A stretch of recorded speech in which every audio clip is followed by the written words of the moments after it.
안녕하십니까, 박병욱입니다. 어제 이제 대통령 권한 대행 한덕수 국무총리가 탄핵을 된 걸 보고 놀랐습니다.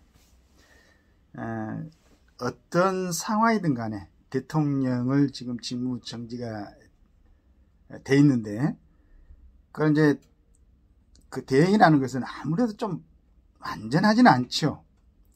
근데 그걸로 인해서 세계적으로도 어떤 한국에 대한 그 인식이 굉장히 조금 불안정하고 막 그런 걸로 보여서, 아무리 정치인들이 자기 이익을 위해서도 대행을 탄핵하지는 않을 것이다.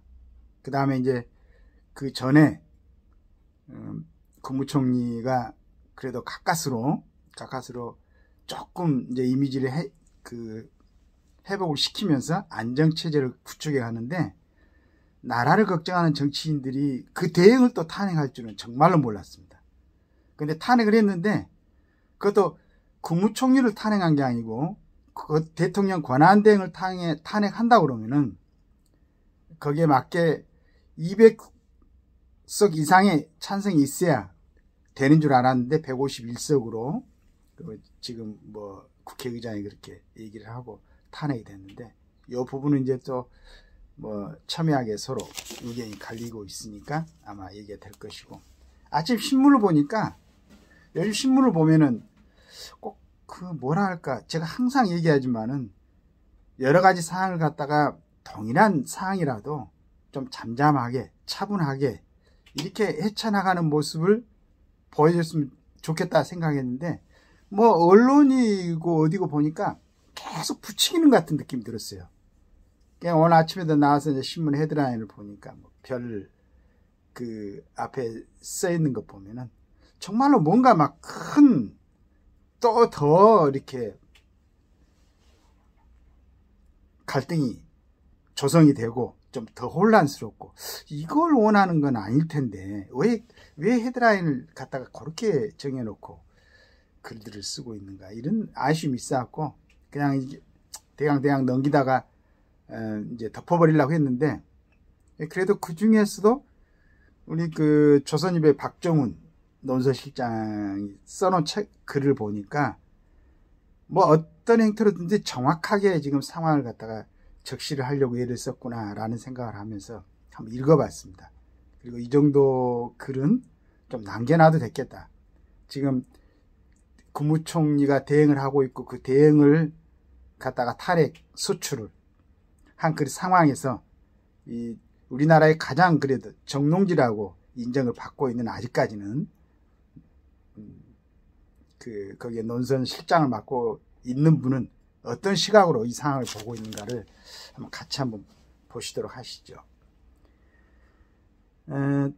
제3의 한덕수가 계속 나오면 이렇게 해가지고 민주당의 점령군 행세는 갈수록 과간이다. 그러나 그들이 알아야 할 게 있다. 아무리 겁박해도 제2, 제3의 한덕수가 나올 수 있다는 것을 이렇게 하면서 글을 정리를 해놨습니다. 민주당이 의결 정족수 논란을 무시하며 한덕수 대통령 권한대행을 탄핵 소추한 것은 자신들을 무소불위 점령군으로 여기기 때문이다. 그만큼 다급하다는 뜻도 된다. 이재명 대표의 대권 플랜의 1분 1초가 아쉬운 민주당으로선 정치색 없는 실명 총리가 저렇게까지 저항하리라고는 생각하지 못했을 것이다.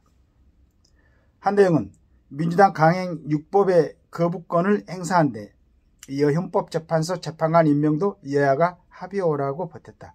임명을 거부한 게 아니라 정치적 해결을 요청한 것인데 민주당은 즉각 탄핵의 칼을 뽑아들였다. 한대행으로선 탄핵 소추당할 것을 알면서 정면 돌파로 옥새의 길을 선택한 것이다. 허약해 보이던 관료 출신 한덕수가 이렇게 세게 나올 줄은 알았겠나? 누가 알았겠나? 이렇게 하면서 한덕수 총리에 대해서 얘기를 하면서 이 상황을 좀 이렇게 간접적으로 한번 통찰해 봤습니다. 한대행에는 따라붙은 상토가 무상무치다. 김대중 정부에서 노무현 이명박 정부를 거쳐 윤석열 정부까지 두루 중용되며 경제수석 부총리에다가 총리 2번을 지낸 화려한 이력 덕에 영혼 없는 관료란 이미지가 굳어졌다. 기능만 탁월한 행정기술자라는 것인데 취재 현장에서 수십 년간 그를 봐온 필자는 이런 상투적 낙인이 얼마나 곡해된 것인지 알고 있다.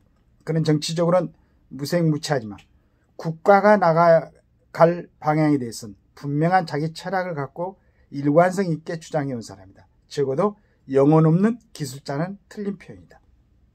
우리 공무원들한테 가장 중요한 자세죠. 그는 철저한 시장주의자이자 경제 영토를 넓혀야 기회가 온다고 믿는 개방 신봉자다. 그의 개방 철학은 정치 환경이 바뀌어도 흔들리지 않았고 좌파가 집권했다고 물러서는 일이 없었다. 도리어 그가 개방의 신념을 밀어붙인 정책으로 현실화한 것은 좌파 정권 때가 더 많았다. 김대중 정권의 통상교섭 본부장 시절 한국영화 스크린 쿼터 폐지를 주장해 영화계를 뒤집어 놓았고 노무현 정권의 경제부총리 때 이를 절반으로 축소하는 방안을 관철시켰다. 추곡수매 제도를 폐지하고 쌀 시장을 개방해 성난 농민들에게 벽시 세례를 당하게 됐다. 21세기 한국 외교의 최대 성과인 한미 FTA 자유무역협정의 숨은 조력정자도 한덕수다. 노무현 정권 당시 통상교섭본부장 김현종이 협상 전면에 나섰지만 마쿠에서 큰 전략을 짜고 부처간 의견을 조정하며 그림을 그린 것은 그였다. 한덕수는 대한민국이 생존하려면 미국과 경제의 피를 섞어야 한다고 믿었다.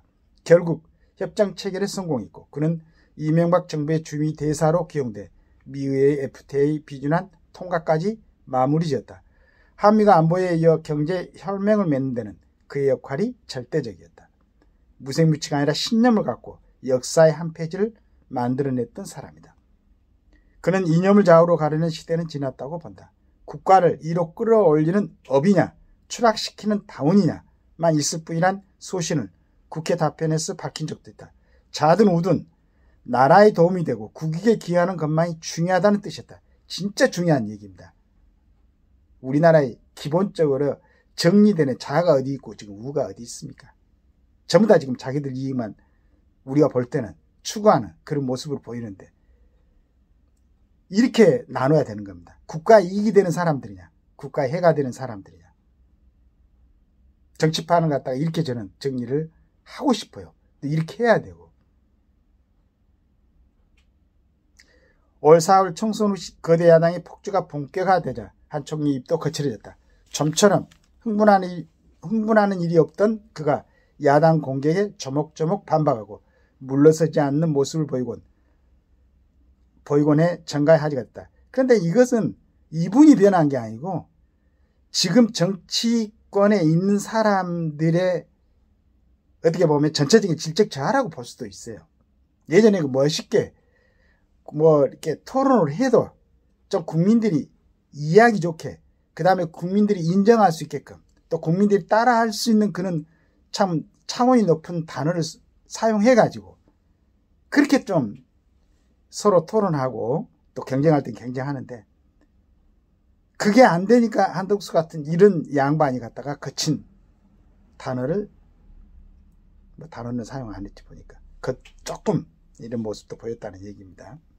민주당이 과거의 전통을 잃고 이재명 1인을 위한 전투형 사당으로 전락해가는 것을 보며 자신이 알던 그 당이 아니라고 안타까워했다고 한다. 민주당이 탄핵 폭주, 입법 폭주, 방탄 폭주를 거듭할수록 한 총리도 투사로 바뀌어 나갔다. 침묵에선 안 된다고 작심한 듯했다. 예. 변절된 민주당은 대통령에 의해 권한대행까지 탄핵 소추의 국정을 혼란으로 밀어넣었다. 정권 탈환을 위해선 경제가 망가지든 국정이 마비돼서 상관없다는 그 무모함이 소름 끼친다. 말 안 들으면 팬다는 민주당의 점령군 행세는 갈수록 가관이다. 두 번째 대통령 권한대행을 맡을 경제부총리도 고분고분하지 않으면 또 탄핵으로 협박할 게 뻔하다. 그러나 민주당이 알아야 할 것이다. 폭주를 멈추지 않는 한 아무리 겁박해도 제2, 제3의 한덕수가 나올 수 있다는 것을 말이다. 이렇게 이제 정리를 했습니다. 제가 더 이상 첨언할 것도 없고 그랬습니다. 그나마 신문이 지금 조선일보 몇 면을 발행하는지 모르겠지만 참 보면은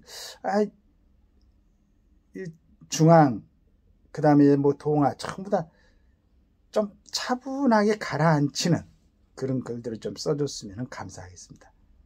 지금 나라가 이 모양 정말로 기본적으로 아주 훌륭한 국민들 그리고 기업들 이렇게 바닥에 잘 깔려있고 정리되어 있고 이게 받침되니까 그렇지. 만약 허술한 나라 같았더라면 정치인들이 이런 모습이면 벌써 이러면서 무슨 우리 후대들한테 결혼해라 출산해라 이라고 얘기할 수 있겠습니까? 그나마 이제 참 정확하게 정론을 펼친 박정훈 논술실장에 대해서 감사하게 생각하고 다른 분들도 저는 뭐 아까도 얘기했지만은 이분이 그 한덕수 총리의 그 이념을 얘기를 하면서 정확하게 지금 보신 것 같아요. 자가 우가 어디 있습니까? 우리나라에서 지금 뭐 개념 정립이 제대로 된 정치인들이 있습니까? 솔직히 말해서 그냥 뭐 하나 세워놓고 따라다니는 모습 말도 안 되는. 그런데 저는 그 사람들이 진짜 무지해서 그렇다면은 이해를 하겠어요. 욕이라도 하면서 그냥 무지한 사람들이라고. 그런데 무지하지 않는 사람들이거든. 대단한 사람들을 갖고 대단한 캐리어를 갖고 있는 사람들이에요. 야당에서도 지금 뭐 박범계 같은 사람들, 추미애 같은 사람들, 법무부 장관하고 고시를 패스하고 좋은 대학을 나온 사람들 얼마나 많습니까? 여당에도 마찬가지. 그런데 어떻게 그런 분들이 서로 마주 앉아서 정말로 좀 깊게 토론도 하고 그렇게 해가지고 이 나라를 좀 올바른 방향으로, 그러니까 다수 국민들이 여러분들한테 자기들의 권리를 갖다가 이임을 시켜주면서 나라를 좀 잘 다스리라고 부탁했던 사람들은 자기들 삶이 있고 또 전체적인 평균의 어떤 국민의 지적 수준보다는 높다고 생각했으니까 이임해줬는데 오히려 더 우리가 그냥 볼 때 더 그냥 편향되고 이런 모습을 보이면 되겠습니까? 정말로 그 결과에 대해서 어떻게들 책임질 것입니까? 빨리 이걸 잘 정리를 해가지고 헌법재판소란 뭐 최종적으로 어떤 결론을 지을 수 있는 그리고 헌법재판소에서도 이중숙 같은 사람들 왜 지금 기각을 시키든지 결정을 하든지 해야 되지 그걸 갖다 계속 끌고 있는 건지 그거 모르겠어요. 아니 검사들 그 유능한 분들이 뭐 하루씩 토론하면 되는 거 아니겠어요? 평생을 갖다가 법 공부를 해온 사람들이 그걸 지금까지 그게 들어온 이 사람들이 주장하는 그 문제가 아니고 헌법재판소까지 그게 갈 때는 그 오랫동안 그 모습들을 보이면서 거기에서 지금 최종적으로 그렇게 간 것 같으면은 어느 즉시 바로 결정해도 될 것 같다. 이렇게 뭐 언론에서 방송에서 사람들이 얘기하는 거 전부 다 듣고 있을 거 아니야. 왜 그걸 갖다가 주장하고 있는지 모르겠어요. 정보가 적어서? 저는 절대 그렇게 생각지 않습니다. 법원에서나 헌법재판소에서나 우리가 믿으니까 우리 그분들 믿잖아요. 법과 원칙에 따라서 그때그때 정확하게 빨리빨리 결정해버리면은 이런 일이 없죠. 이런 일이 있을 리가 없죠. 죄를 지은 사람들은 그때그때 정확하게 좀 재판해가지고 죄 지은 사람은 죄 지은 대로. 이러면 이런 혼란이 어디 있습니까? 아침에 보니까 헌법재판소에 지금 계류 중인 여러 가지 뭐 심판 중인 것도 있고 그러는데 기각할 건 빨리 기각하고 또 처리할 건 처리하고 해가지고 빨리빨리 좀 정돈하는 그런 모습을 좀 봤으면 좋겠습니다. 그 전에 검찰도 마찬가지, 법원도 마찬가지. 그래서 대한민국이란 나라가 제대로 좀 정리돼서 안정되게 진행될 수 있도록 큰 좀 결정을 빨리빨리 해주시기 바라겠습니다.